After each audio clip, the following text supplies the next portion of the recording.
আমরা ট্রেনে উঠে পড়েছি আর উপরে এই যে ব্যাগ রাখা হয়ে গেছে।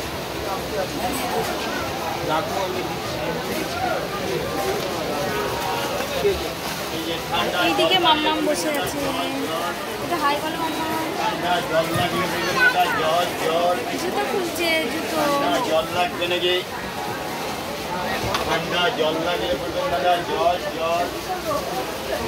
জুতো খুলছে, ওই যে বাবার মেয়েতে জুতো খুলছে, বাবাও জুতো খুলছে আর মেয়েও জুতো খুলছে। আর এই জানলার ধারে সিট পেয়েছি 14 আর 15।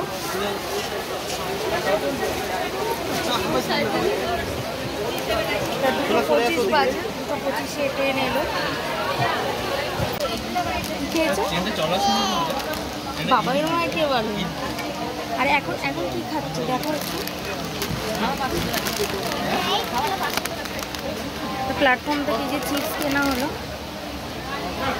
কেক, চিপস, তারপরে বিস্কুটের প্যাকেট কেনা হয়েছে। বিস্কুট আর চিপসটা রেখে দিয়েছিলাম, কেকটা খেয়ে নিয়েছে, কারণ সকালে তো ভাত খাই দিয়েছিলাম। আর আমরা বেরিয়েছি কটা, 12:30টায় বেরিয়েছি। 12:30টার সময় মাম্মামকে খাওয়াতে গেলে তো লেট হয়ে যেত, তার জন্য সকালেই ভাত খাই দিয়েছি, 10:30টার সময় ভাত খাই দিয়েছি। তো এই জন্য এখন কেক কিনে দিল ওর বাবা, কেক খেলো, এখন আবার চিপস খাচ্ছে। তা চলো, ট্রেন ছাড়বে, বসে আছে, খুব গরম লাগছে। মাম্মাম দেখো এখন ঘুমিয়ে পড়েছে, আর ওর বাবা বললো তাহলে আমার জায়গায় ওকে শুয়ে দাও। তা ওকে শুয়ে দিয়েছি, আর ওর বাবা ওই দিকে বসে আছে। আর আমি বসে কি করছি দেখো, আমি বসে খাচ্ছি বাদাম ভাজা। একটা বাদাম ভাজার প্যাকেট কিনলাম, কিনে এখন বসে বসে বাদাম ভাজা খাচ্ছি। আর মাম্মামের পাটা আমার কোলে রেখে দিয়েছি।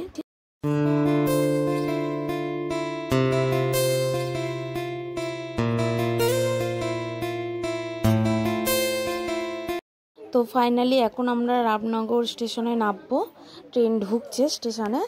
আর আমরা গেটের সামনে এখন দাঁড়িয়ে পড়েছি, ব্যাগপত্র নিয়ে নামবো। আর খুব জোরে খিদে পেয়ে গেছে, দেখি নেবে, তারপরে ভ্যান ধরতে হবে, তারপর বাজারে দাঁড় করাবে। বাজারে গিয়ে দেখি ফুচকা খাবো, অনেক দিন ফুচকা খাওয়া হয়নি।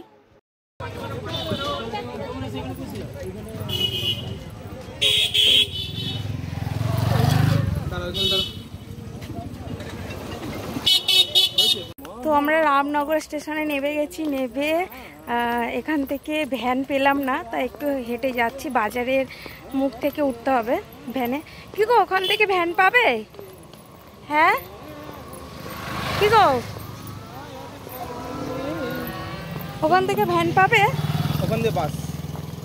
তাহলে কত দূর অবধি যাচ্ছ এখন? এখন ওই 190 কিলোমিটার। হাই জানো না।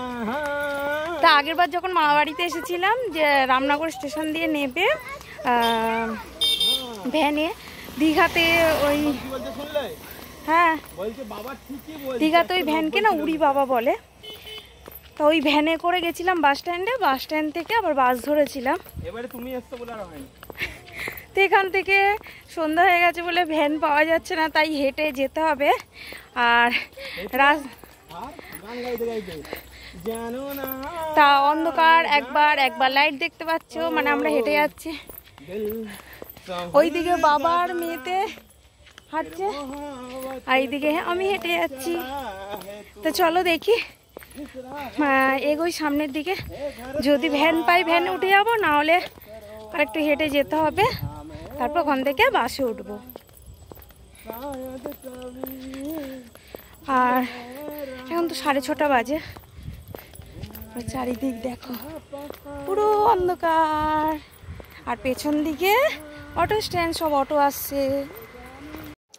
তো তোমাদের বলেইছিলাম যে ফুচকা খাবো বাজারে গিয়ে, তা বাজারে চলে এসেছি। এখন ফুচকার দোকানে পাতা নিয়ে দাঁড়িয়েছি ফুচকা খাওয়ার জন্য। এবার ফুচকা খেয়ে আবার বাসে উঠে পড়বো, উঠে বাড়ি চলে যাব। তো আজকের ব্লগটা এখানেই শেষ করলাম, আবার তোমাদের সাথে দেখা হচ্ছে কালকের ব্লগে। ততক্ষণ তোমরা সুস্থ থেকো, ভালো থেকো, গুড নাইট, টাটা।